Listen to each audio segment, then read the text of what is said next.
One of the best aspects of Python comes from the community of people creating different tools and libraries, or working with Python. These tools offer additional functionality to Python. In practice, usually the code you write will use many different libraries. Today, we'll introduce an excellent and commonly used Python library used for analyzing data, Pandas. The Pandas package makes working with data in Python much easier. With Pandas, you can analyze and interact with relatively large data sets and write programs to automate analysis. Pandas allows us to work with data stored in tables. If you're familiar with spreadsheets, you'll likely see the similarities in how the data is organized. It is such a useful tool that sometimes people forget. It's essentially just an extension of the Python and not a different programming language. All right, now we're in a Jupyter notebook. As with all libraries, we can use Pandas by importing the library into our code. We'll go ahead and do that as import pandas as PD. Now we do this as PD as an alias because it's a pretty common practice. This enables us to use useful tools from Pandas, specifically different methods and classes. Writing this with Shift-Enter, we now have the Pandas library imported as PD. Now we can use this inside of a new cell. Now Pandas has these different methods and classes, and you can think of these classes as special data structures. A library like Pandas will have classes that make organizing code and data easier. And you can think of methods as special functions that can work with a variety of things such as classes. Let's see our first Pandas method that you'll get very familiar with called readCSV. We do PD, which is the alias we use for Pandas, and then do a dot, and then we can do read_CSV, and then parentheses. This is an important method from Pandas that we can use to read something like a spreadsheet or a CSV file. For example, we have telecomcustomers.csv file. You can find this data set on Kaggle website, the link in the description. So go ahead, download it, and start practicing with me. The way we can load customer CSV here, we can put in quotes, customer.csv, and note this is the name of the file. This file could contain lots of helpful information about individuals you're trying to market to. We'll go ahead and load this file for analysis. Now, when we run this, we actually get something called a DataFrame. Now we'd like to be able to work with this DataFrame here. So it's very common practice for us to go ahead and assign this to a variable. We'll go ahead and put df at the beginning here, equals, and then the rest of our code. Again, what's going to happen here is that all of this information is going to be assigned to this variable df. When I run this, you'll see when I do Shift-Enter, it disappears, but that's because all the information is in df now. Now that we have this variable df, which is a very commonly used variable name for data frames, we can then display the data frame's content again with display, parentheses, and then df. Now we see our data frame here. We can see all this information here in this data frame. We also could have put df at the end of a cell and then hit Control-Enter here to run that cell. You see that does effectively the same thing as display. Now Pandas data frames are classes that essentially act as a special data structure. We can create or instantiate something from a class. We refer to that thing as an object. The data frame here in df has actually created an object, and don't worry if that's a little bit confusing. Now you might be asking, what exactly is a data frame? We've seen that data frames are the way Pandas stores data. Just like strings, lists, and dictionaries, some of Python's native data types hold data in different ways. Pandas data frames hold data in a particular way. Data frames are a lot like spreadsheets, essentially a table of data. Data are held into rows to represent a single entity. So you can see here, this whole row represents a single entity. We can reference these rows by an index. Here you can see that our index is 0, 1, 2, and so on, all the way down to, looks like 7,042. Now each row has a value in different columns. So we can look at the column names right here on top. These columns are features of each entity. Sometimes the columns of a data frame are referenced as features. You can see what each column represents in the header at the top of this data frame. So you can see here, for example, we have things like the customer ID, their gender, senior citizen, partner, tenure, etc. Some of this information might be more relevant if we knew what this data was about. But this usually will give us an idea of what these columns represent. We'll be going over in more detail about data frames later in this course. Now going back to our code, you should know that DataFrame objects have special functions attached to them. These are called methods and are generally used with a dot notation. Let's go ahead and try that out. The way we call these methods is doing a df, which is a variable that the DataFrame is assigned to, and then we'll use the dot notation and then the name of the method. The first method we're going to try out is head, and then we end with the parentheses. This method is really useful because if a DataFrame is really quite large, we can instead preview just the first 5 rows with df.head. Writing this with Shift-Enter, you see now we get part of our DataFrame with all those columns, for example, but you'll see that we only get the first 5 rows. Alternatively, we could preview the last 5 lines of our DataFrame by running the command df.tail. This will give us 5 rows, but in this case, the last 5 rows in our data set. We can also put a number inside df.head or tail, so we get those specific number of rows. So for example, if I do df.head 10, we'll actually get the first 10 rows instead of the first 5. If I do df.tail and put a 1 here, I'll get the very last row. The DataFrame object also has certain properties or attributes that can be accessed with dot notation. For example, we can do something like df.columns, and note that there's no parenthesis at the end of this, and that's because it's a property or attribute. This will give some information about the DataFrame's columns. You can see here, we essentially get something like a list of all the different columns in the DataFrame. So far, we've only seen a small fraction of methods and properties of DataFrames. Some methods require arguments like the file name we specified in the PD_read CSV, but other methods like head and tail don't have any required arguments. But you can provide additional optional arguments to change the method's behaviors. Required and optional arguments vary from method to method. So you might be asking, how do you know which methods and properties exist, and how do we know how to use them? Are we going to have to learn and memorize all of them? Thankfully, the answer is no. Programmers love documentation, which are guidebooks for using libraries and methods. For example, you can actually look at the documentation for Pandas online to find things out like how read CSV method works. When using something like Jupyter Notebook, it's actually really useful because some of the documentation can be accessed directly from Jupyter Notebook. We can do that by doing Shift-Tab. We can access the documentation in Jupyter Notebook by going ahead and writing our method that we care about. So for example, we do PD_read CSV and a Shift-Tab, and we get our documentation right here. I'll go ahead and zoom in so we can see a little better. We can see, for example, all this information about read_CSV. You can see, for example, all the different parameters that we didn't even use, as well as some information about how it's being used. Now what's great about Pandas is that usually there's a lot of documentation available, though that you don't have to know everything. In fact, I promise you I don't know everything as well, but you can basically use this to help you figure out the thing that you need in the time of need. Of course, if you do need it, you can always ask online for help. Now I'll take a closer look at DataFrames and more of Pandas. We mentioned that DataFrames are a lot like spreadsheets, a table of data. We've also learned that you can reference the rows, indoor columns of the DataFrame to interact with a subset of data. We can refer to columns of data in what feels very similar to a dictionary. So we can use the annotation like we use here, similar to a dictionary, where the string is going to be one of the columns. So in this case, doing df and then the square brackets with a string customer ID will get us the column of customer ID. And sure enough, you can see here the different rows of data. So for example, the first ones, 7, 5, 9, and so on, you can see the very first element, I should say the very first row in customer ID is exactly that thing. And it goes all the way down to the end of the data frame. We can also use the dot notation to reference columns. So we have our df.customerID to reference that column. Now, note that a dot notation can be useful, but it isn't as reliable because the column names might not be compatible with Python code.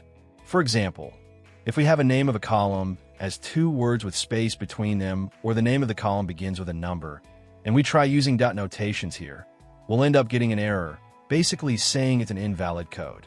So the only way to access such a column is that we're going to pass it as a string.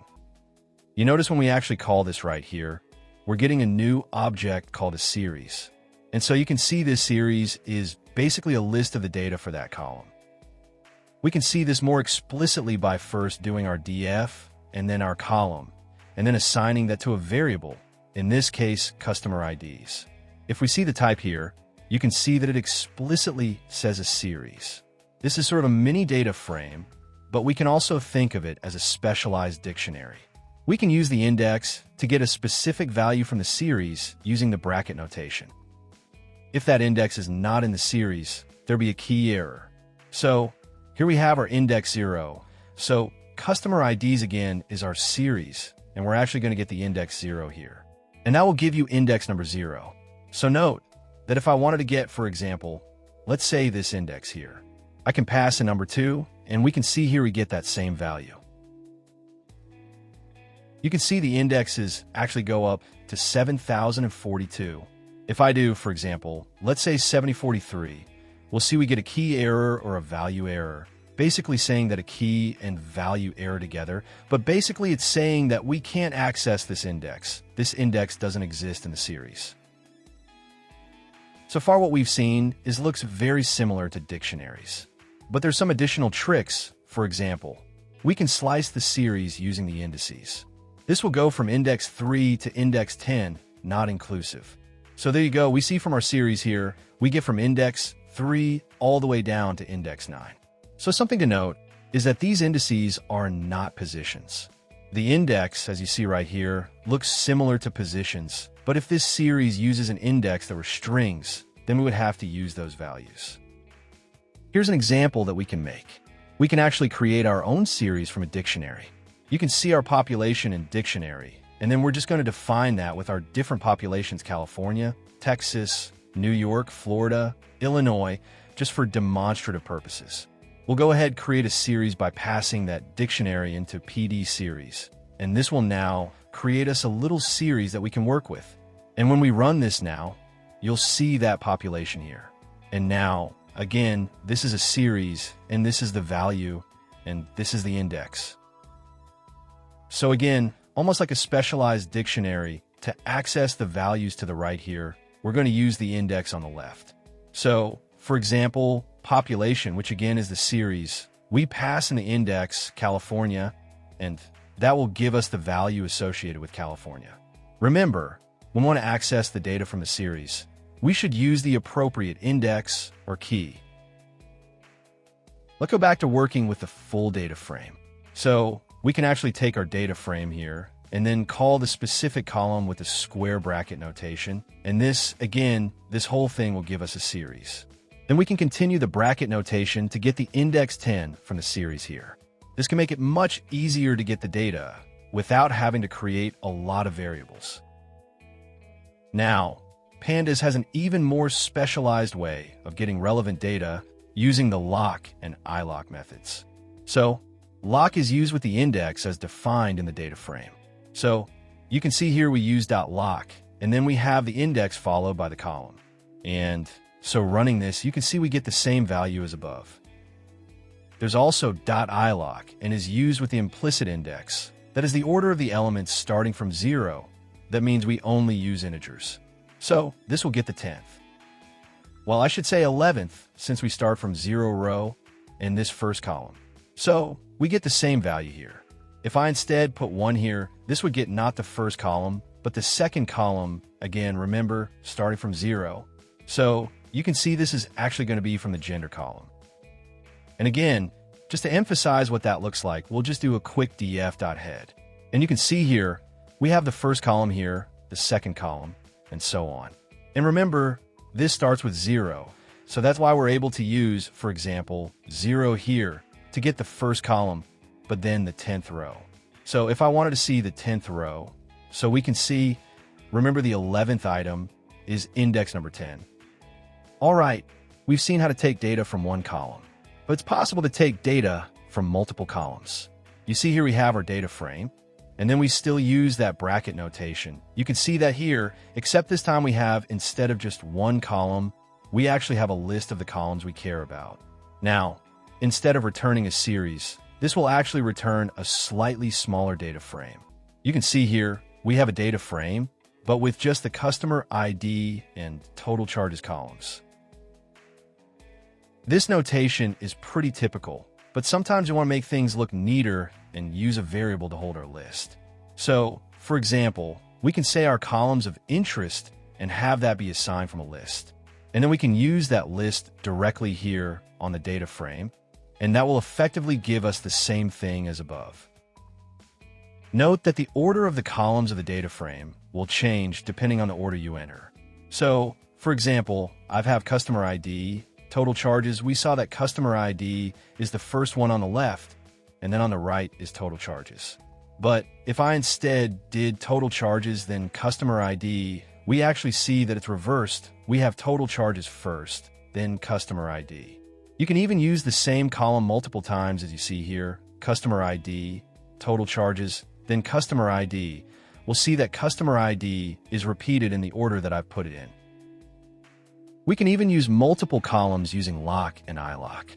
Now we still have to specify the rows, but a good shortcut to get all the rows is to use this colon notation. So this will get us all the rows and then the list of the columns that we want to get.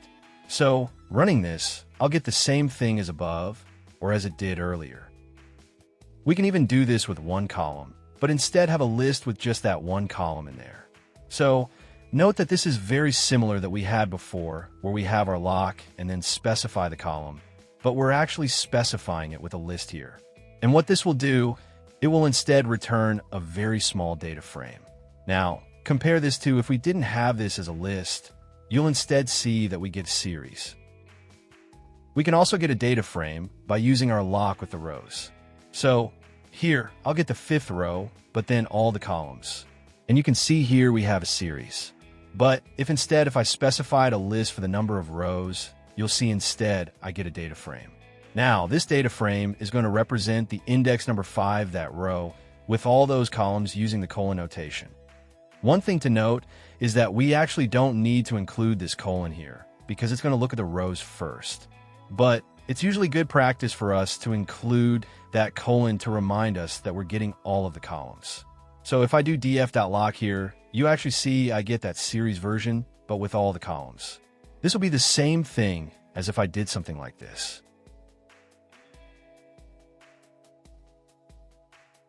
Now, as we saw earlier, we can pass in a list of rows to get a data frame, even if it's just a single item in that list. We can also use slicing with lock, so we get our index number 2 all the way to index 5. And this will also give us a data frame, again going from that second row, or I should say the third row, all the way down to index number 5. We can even combine things, for example, where we have starting with the index number 5 and going until the end. So we'll get all of the rows from index number 5 and then getting these specific columns. So this will again return us a data frame, but more specific to maybe what we're looking at or what we need. We can even more explicitly define. We can more easily define list of rows. And you can see here we have index number 1, 3, 5, and then 9. So you can see we have very specific indices for that rows. And then we have just the column here. And this will again return us a data frame, but with just those specific indexes and that specific column that we chose. Now let's move to other methods to get specific subsets using something called masking. We're just going to quickly create an example here. We haven't seen this yet, but we can actually create our data frame ourselves manually by basically taking this method pandas as data frame, passing in for the data parameter dictionary. In this dictionary, the keys will be the column names, and then the values for each of those keys will be representative of the values in the rows. You can see here we have a column 0, column 1, and column 2, along with the different values going from the top to the bottom. When I run this right here, you can see now we have a data frame with column 0, column 1, column 2, where we have the first row 1, 7, 2, which is represented by 1, 7, 2. And then you can see the second row here with 3, 2, 6, and so on. Now that we already have this example, we can go ahead and run df_example.lock, and we're just going to get all of the rows like this and getting the specific column. So far we have already seen at this point. We'll now introduce masking. which is another method of selecting a subset of data. It basically comes down to creating a mask, which is simply a set of true and false values. We're actually going to take our list and wrap it with this PD series. In reality, we could actually just pass the list by itself, and this will actually work fine. But by doing this PD series, this will be very similar to what we would do when we aren't doing it manually, which we rarely do this manual process like this. But it's good for demonstrative purposes. What this is going to do when we do df_example and then .lock, this would signal about the rows, and this would be about the column itself. We're getting all the columns, but this is a little new right here. And what this is going to do, it's going to give us the first row. It's not going to give us the second row. It's going to give us the third row, give us the fourth row, and not the fifth row. In this case, we'll have 1, 2, 3 rows, but all the columns. So running this, you can now see we again have the first row. Remember, starting with 0, we have the third row. Remember again, we're indexing by 0. So this is the 0. We skip number 1, we go to 2, and then we have the fourth row, and then we're not including that fifth row or index number 4. Now recall that we didn't actually have to keep this colon for the columns here. We could actually have just passed directly with the .lock, and this would give us the same result. In fact, we could actually take the whole data frame here and pass in the mask like this. Again, all 3 of these methods would actually return the same thing. Now, if we wanted to get the opposite of our mask, so in this case, we got the first row, the third row, and the fourth row, but we skipped the second row, index number 1, and skipped the fifth row index number 4. If we wanted the opposite of that, we can use this tilde mark here, and this will basically negate all the trues and false, and turns all the trues to false and all the false to true. In this case, we'll get 2 different rows, and there we go, we see the 2 rows that we excluded from our example above. Note that we could have done the same thing with the .lock, and we would have gotten the same example as above. Now that we've seen that, let's work on some real data. Here we have our df equals PD read CSV, and we're going to read in a subset of the customer of CSV that we saw earlier. Basically, just so we have only a smaller set of data to work with, but it's essentially the same data that we had before. Here's a data. It has 100 rows, so 100 elements in here. We have our customer ID, the gender of the customer, and we have some information. For example, if they had multiple lines, they had internet service, device protection, payment method, and total charges. You might note one thing here is that multiple lines, and it looks like internet service and maybe some other columns too, but they have some missing values. That's what this NaN represents, basically saying there's some missing values. Let me just keep in mind as we're working with this. Earlier, we saw that we wrote manually this mask right here with this true and false. And you can imagine with 100 values like we see with this data, that would be really cumbersome. But thankfully, that's actually not how we use masks typically. We usually can build up a mask using conditionals, so we'll go ahead and show that here. Here we're going to go select the column total charges, and we're going to say, okay, go ahead and grab all the total charges that are greater than or equal to $200, and we'll set that to a variable here, so that way we can access it later. In this case, we're giving a meaningful name called my mass paid at least 200, and when we run this, you can see we have a series now that's of true and falses. Note, this is very similar to the manual construction that we made of the true and false series before, but we did this automatically by basically looking at a condition. Now we can go ahead and pass in that mask. My mass paid at least 200 in the df.lock. So we get, for example, all the rows that paid at least $200 and then getting the columns specifically of tenure. Tenure here refers to the number of months the customer has stayed with the company. Running this, you see we have now a subset of the data. It might not be immediately obvious that we have a subset of this data, but if you look closely at the index here, we're skipping things, for example, the index 2, index 4, index 97, and so on. So we're in fact getting a subset. Or you can look at the length of the series down here. It's 84, which is less than the length of the whole data frame. That was 100. So we're getting a subset. Now, if we wanted all the columns, we could have gone instead with a colon here, or just leaving that off completely.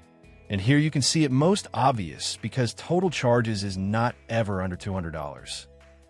Now going back to what we originally wrote down, which was our df.lock, and then our mask here, and then our tenure, we got this value here, which is just a series. We could have done the same thing, but instead of using a variable, we could have done just the condition that we cared about. But usually this is a little more preferred because this part, writing out the full conditional, can get pretty cumbersome and a little hard to parse. But you can see we get the same values as well. You can use conditionals that we've learned like greater than, less than, or equal to. Python also has a few built-in methods that will create mask for you, such as isNA. Doing isNA, for example, for the column internet service, we can do isNA and basically look for any null values. As you can see here, we get a series again that either has true or false to say if there is a null value. If there is a null value, it'll set that to true. Now let me call this mask null here on the data frame. We will only get the rows where the internet service is null, and sure enough, you can see here we have in this case 1, 2, 3, and 4 different rows where the internet service is in fact null. We can even combine mask to do more complex filtering. If you look at this code here, we see we have my mask paid at least 200, which is the same as that what we defined before. But we also have a new mask here called my mask of tenures at least 30, where we check if the customer has stayed more than or equal to 30 months. Now we have these two different masks available to us.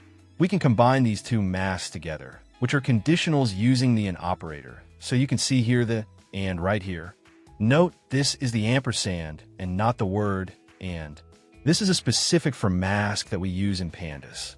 Now these masks combined together will get us rows where the person is paid at least $200 and is in fact has stayed more than 30 months. Running this, you can see we have a total charges. They're all over 200. And you'll notice the tenure are all at least 30 months. You can see we do in fact have a subset. You can see this most obviously by looking at the index and how it skips around. Now, if instead we wanted to get adults who paid less than $200, we can instead just do the opposite of our mask by taking our mask of my mask paid at least $200 and then negating it with that tilde, and then combining it with if they have stayed more than 30 months. Running this now, we get everyone who's here has stayed more than 30 months, but all the charges will be less than $200. But this returns an empty data frame, means there is no one who charges less than $200 and stayed more than 30 months. Instead, let's try to find the opposite. Finding the customer who charges more than $200 and stayed less than 30 months. We will put the tilde here before the second mask, which is my mask of tenures at least 30. Running this, and here are the results. If we instead wanted to get rows where someone has paid at least $200 or has stayed more than 30 months, we can use the or operator with this pipe character right here. Running this now, we'll now get all the rows where someone has paid at least $200 or stayed more than 30 months. You can see here, for example, we have some total charges now that are still over $200, but the tenure is actually maybe less than 30. Using these different combinations of the or operator and the negation, we create pretty complex combinations of different masks using parentheses. However, I might make this more obvious by using variables. In this case, I have the same exact stuff as above, but this time putting in the variable, my mask paid at least $200, negating that, and then using the or operator to see if they have stayed more than or equal to 30 months. I'm going to assign that to a variable called mask paid 200 or 30 tenures. Again, this is saying they paid less than $200 or they have stayed 30 months or more. At this point, you now have a great set of methods to filter your data for specific subsets. This can help you learn more about your data. We'll now get to use those tools we've learned to help us with the second step to clean the dirty data by using Pandas. The stage of cleaning data plays off the idea of dirty data. We call data dirty when the data doesn't represent the truth we think it should. This is a bit subjective, and someone's dirty data can be someone else's clean data and vice versa. Some common ways data can be dirty are when there are duplicate records, formatting issues, missing values and typos, or clearly incorrect values. We usually have to do at least a little exploring as we clean data. A good strategy when we first start cleaning is to tackle the most obvious parts first. These usually are things like removing duplicate data and addressing clear formatting issues, such as numbers being formatted as strings. Then we can focus on more complex issues, such as addressing missing values. Although identifying missing values can be relatively easy, we usually have to understand the deeper context to decide what to do with the missing values. Usually, after exploring the data for a while, we start to understand the data and its context better. This is when we can start identifying more aspects to clean, such as clearly incorrect information. You'll probably find more data issues and have to do more cleaning. This is completely normal, and it is typical to keep coming back to the cleaning stage even in the later stages like data visualization or even the modeling stage. The more you work with the data, the more context you have for doing a deeper clean. The cleaning stage covers a lot of different actions. There isn't a prescribed order that things should be done, but generally, it's a good practice to tackle the most obvious stuff first before diving in deeper. We'll learn that the simplest action we can take is usually just removing unhelpful or inaccurate data. Now, in order to clean some data, we'll have to do some light exploration. We'll go ahead and do df.head, and this will give us some information about the first 5 rows. We can already learn a lot from what's here. We can see the different column names as well as some data rows. We can probably guess what the columns represent, but you should also be careful about making too many assumptions so early. We can always look into the source of the data or ask someone about the data. So here you can see the different columns that we have, and it'll be important for us to actually ask someone about the information. Let's say, for example, you find out that this device protection column here is actually not a very important column. We'll start with removing or dropping these unneeded columns. We can do df.drop and then say what columns by columns and then give a column name. Here you'll see a return data frame, but this time without that device protection column that was here. Now note that the original data frame is actually not changed. If we do df, you'll see that our device protection column is still there. In order to save that change, we'll have to assign the output to the variable. It's generally good practice to use a new variable, such as like df_clean, so it's clear that it's been a modified version. We'll do df_clean equals df.drop and then columns, and then our device protection. Now, when we make a new cell underneath here, you'll see that df_clean will not include that column. Now note that it's common practice instead to just overwrite df. This can be clear in some situations. However, if you do this, know that you will be working with a modified version from this point, and you'll have to restart and run the code over to get access to the original unmodified data frame. We'll stick with df_clean like this. Now we could have also dropped the column by doing another method. We'll still do df.drop, but this time pass in just the column name. Let's say device protection column, then specify axis equals 1. The axis parameter specifies whether the row or column should be used. When axis equals 1, it's going to be the column. Again, df was our unmodified version, and you can see now that we have our device protection column dropped like before. One last thing we can note is that we can actually drop multiple columns. Let's go back to our df_clean here.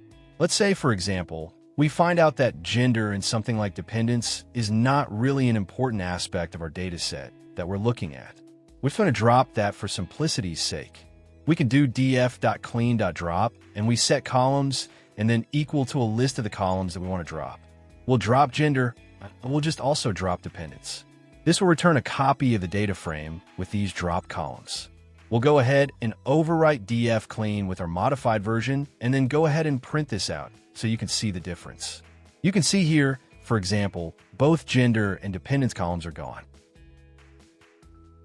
We can also use the drop method to remove specific rows. This time we'll do df_clean and then drop and then specify with the index parameter which index will drop. We'll go ahead and drop this very last one here, 7042. You can see here we have one less row as before, and we can see that 7042 is no longer there. This can be useful when you want to drop specific rows that are malformed and has other issues. We could have actually done the same thing by instead of doing df_clean.drop. Then instead of specifying the index parameter, we could have said just their index in the slay 7042, but then set axis equals 0. Remember that axis, when it was equal to 1, was the columns. When axis equals 0, it's going to be the rows. You can see here our last row is dropped. Now it turns out the default is axis equals 0. We actually ran just this. We'd actually get the same result as well. We just learned how we can drop specific rows and columns. Now let's see how we can drop a set of data. One common place of dirty data is duplicated data. It could be duplicated because it was an error or simply just not useful in our analysis. In most situations, we drop data that is duplicated. So we'll go df_clean.duplicated.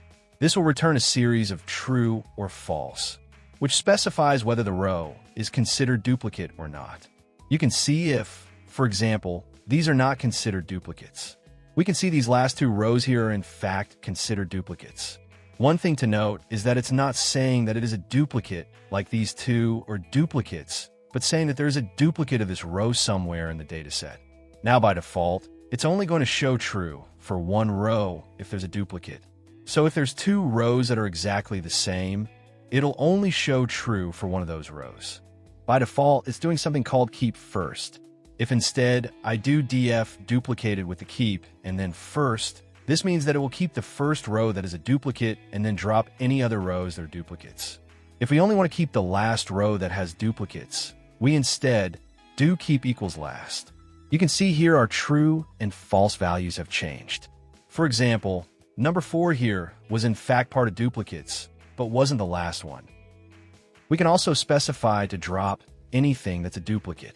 For example, if there's 2 or 3 rows, drop all of the rows that have a duplicate in it. This way we can say keep equals false.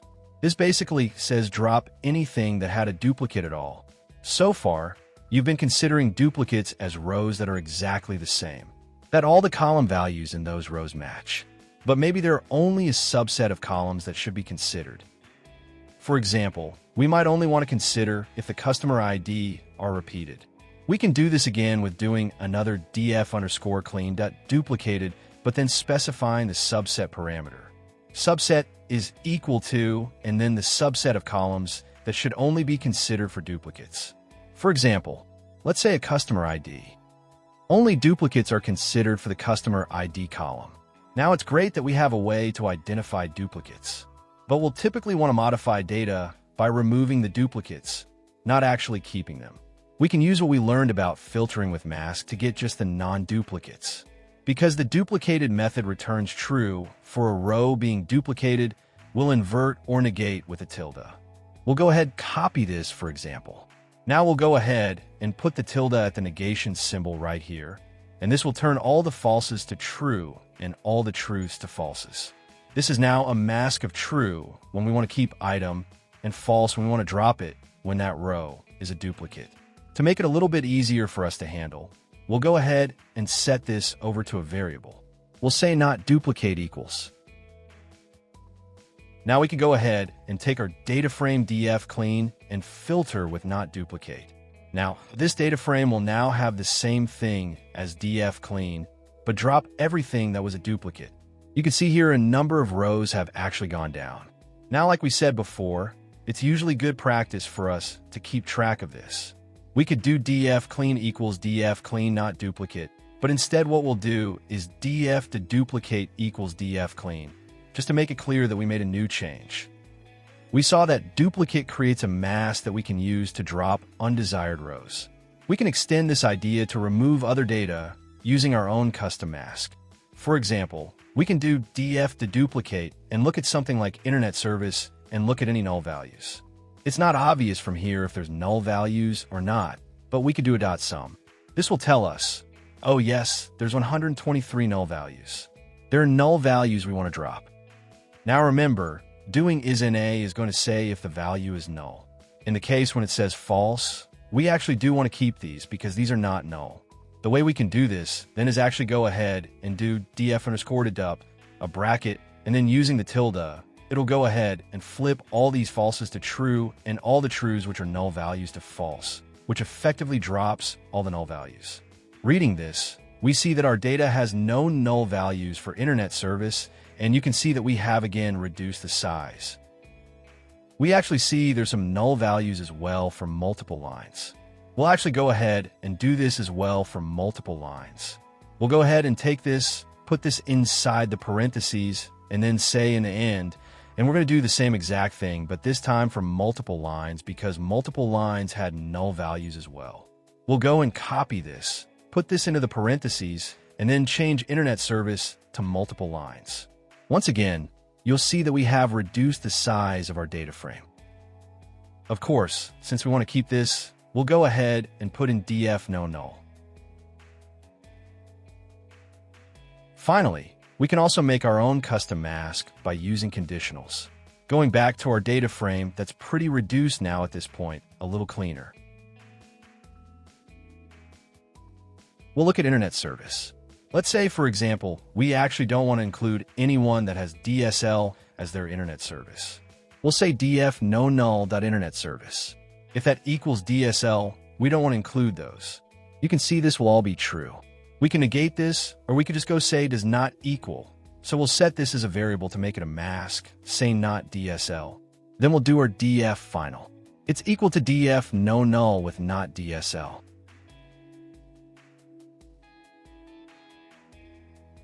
Making our final look at this for df final, we have our data. And you can see we now have only 3,751 rows, where we started with almost 7,000. Removing data is a very common practice, and sometimes data is just so messy and dirty that you just have to get rid of it. We saw how we can scrub data by removing unnecessary or unhelpful data. But sometimes we need a finer touch to get our data into a cleaner state, modifying values. I'll go ahead and import Pandas, and then we'll load some data. In this case, the small customer CSV. Now this is very similar to what we saw last time, but just a little bit smaller with the number of rows and the number of columns. Like we mentioned, it's always good to do a little investigation. That's why we did df.head, which gives us some details about the data. Now we're going to actually introduce a new method called df.info. Using df.info, this will present us, well, some information about the data frame. Includes things like memory usage of the data frame, which you can see right here, as well as the column names here. Some information, for example, like their D type or data type. We can see object, which usually means string, and float 64. It doesn't really matter about 64 part, but basically saying that these values for total charges are floats. We also see the number of entries, as well as any non-null counts.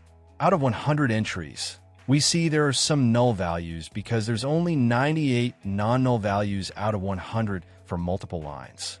Similarly for internet service, for null values. Now you'll notice that for tenure we'd expect the tenure to be some number. But instead, we're getting an object, and that usually means string, which probably means that there's some malformed data. This is because Pandas tries to automatically use the best data type for the data. To investigate this a little bit further, we'll go ahead and do df.tenure to get the tenure column. Because tenure is being treated as an object, meaning a string, we can actually use the string methods here by doing .string and then doing .again to use certain methods. We can see what these different methods are by doing tab. You can see, for example, capitalized, casefold, center, and all that stuff. We're going to use is numeric.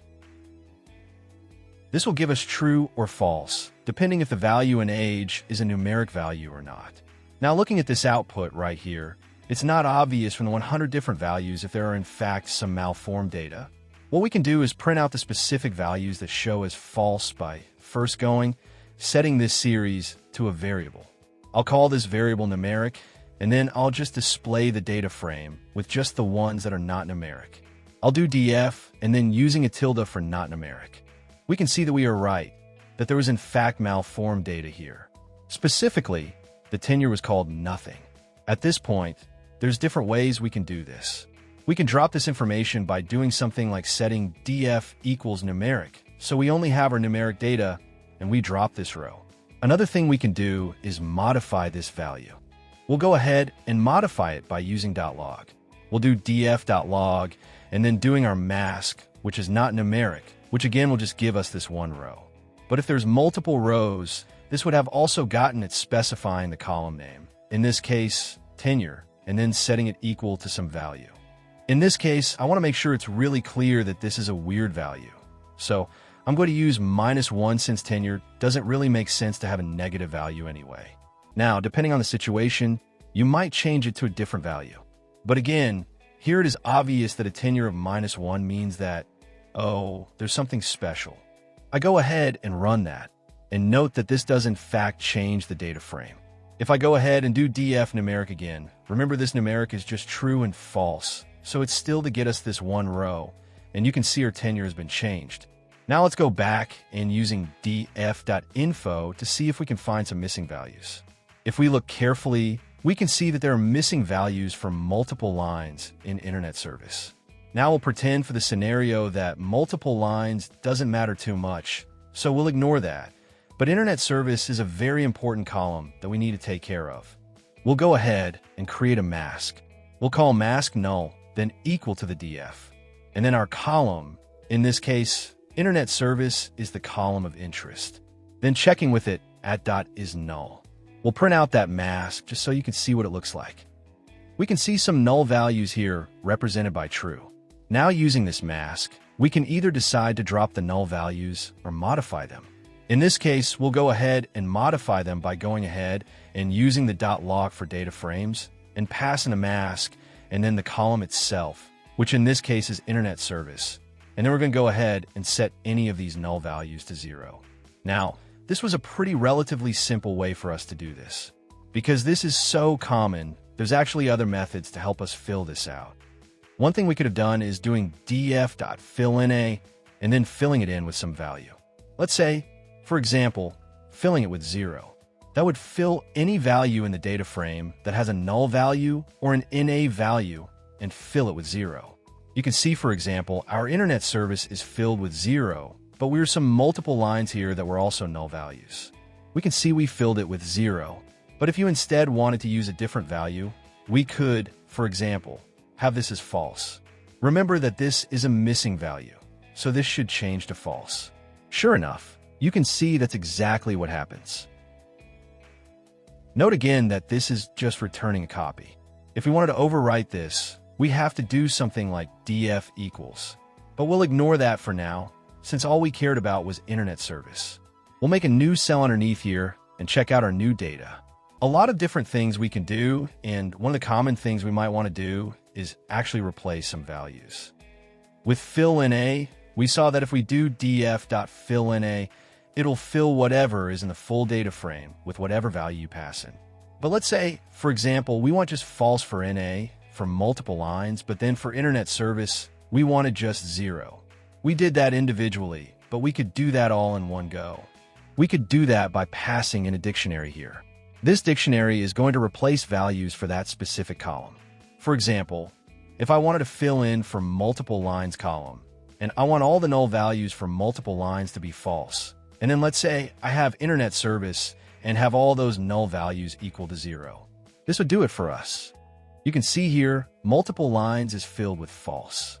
Now we actually already filled an internet service, but if this was in fact null value, it would just fill it with 0. Now if for some reason we forgot to put in a specific column, it'll just ignore those null values. If there were null values in internet service, it would only fill in for multiple lines or whatever columns we had to find in our dictionary. You now have even more tools for your scrubbing tool belt. Don't worry if at this point you feel overwhelmed with different methods. As you get practice in using specific methods, you'll find the respective code easier to recall. It does take practice whether you're a beginner or a well-seasoned analyst. We've covered how we can remove and modify values during our cleaning phase. We'll now discuss how to deal with more subtle issues and duplicates and missing values.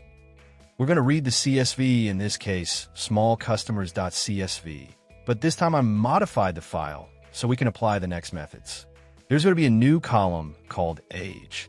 It's important for us to do df.head, and we'll do df.info as we've seen many times before.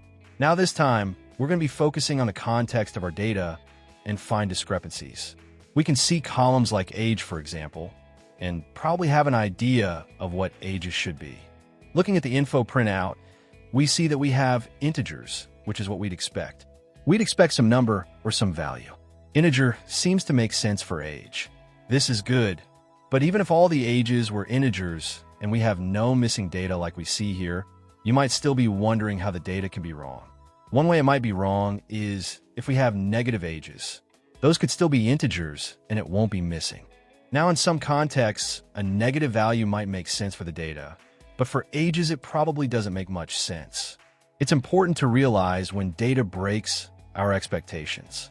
It still might be correct, and if our expectations that are wrong, we can check if the data is incorrect by looking at the source, talking to someone who knows more about the data, or using the rest of the data to determine if it's incorrect. In cases like this, we could maybe use something like date of birth column to see if there's any discrepancies and to confirm if the age is correct. Now, in this case, we don't actually have that. There's something we could do if we did have that extra data. Let's go ahead and find out if there are any negative ages in our data set. We'll go ahead and do df and then filter out all the ages that are less than 0. In other words, negative values. Sure enough, we actually see there's quite a few negative values. We'll go ahead and try to correct these and make these positive. We're assuming a little bit here where these negative values are in fact supposed to be positive. But assuming that these are supposed to be positive, for example, this is supposed to be 20 versus negative 20. We'll make a new cell underneath here, then we'll first create a mask. We'll say negative_ages equals df. Age is less than 0. Using your mask, we can now go ahead and set all the ages that were negative to positive. We'll do df.lock, our mask, and then the column age. Then that's set equal to -1 times all the negative ages. Note again that this is going to get the negative ages, and we're going to multiply by -1, making them positive, and then setting that equal to our negative ages over here. We can see real quickly if we do df that it looks all those ages are now positive. But we can double check by doing df, age less than 0, and then doing a dot over here. Because remember, this will either be true or false, and it will add up all the trues as ones, and you can see that we have no negative ages. Let's investigate some more about ages. Thankfully, there are some Pandas tools that we can use to help us do this quickly. We'll go ahead and use min and max here to figure out the smallest and the largest age. We'll go ahead and do df, age.min, and we'll do df, age.max. We have the youngest age being 7, but 411, that's pretty big. We'll be very surprised if we actually have someone who's over 400. It's probably a mistake at this point, but let's investigate a little bit further. Again, we're going to use the context of what we know about ages. We'll assume anyone over the age of 100 is a cause for suspicion and filter that out. We'll go ahead and do df, age greater than or equal to 100. We'll go ahead and wrap that around our df. We're creating a little mask here and then printing out that whole set of columns for anyone who's over 100. It's a good thing we checked if there was anyone over 100, because it looks that there's at least one other person who's over 100. Now, looking at these examples, what do you think exactly is going on here? It doesn't look like the 2 digits are repeated. This might be the case of a typo, where someone accidentally pressed the key twice. If we had something like their date of birth, it'd be easy for us to confirm if they were younger than the data says. In this case, we'll go ahead and assume that those digits are repeated and that we need to correct that. In this case, this person should be 27 years old, and this person should be 41. In this case, it will be a little more surgical with our affix and edit each individual instance. We'll go and do df.lock, grab the specific index, in this case 76, and then we're going to change the age column, and we're going to set this one right here to 27. It's probably what it meant to be. We'll also do df.lock of the index 80 here. Again, changing age and then setting that equal to 41. Now we could go ahead and confirm again if we do df, age.max, and hopefully you find someone who's not too old. All good. 81 years old. That's within a reasonable range here now. Now we could go ahead and repeat this process for other columns and look for other context issues, but we'll leave that for a practice for you to do. If you find any issue, leave a comment and we'll solve it together. One thing to note is that we haven't guaranteed that the columns we examined are now clean. There could be more subtle underlying issues with the data we have yet to see. As we dig deeper into our data, we'll likely have to go back and do some more cleaning. Remember, part of cleaning is also about investigating or exploring. Remember to keep practicing. You'll find all the files you need in the description.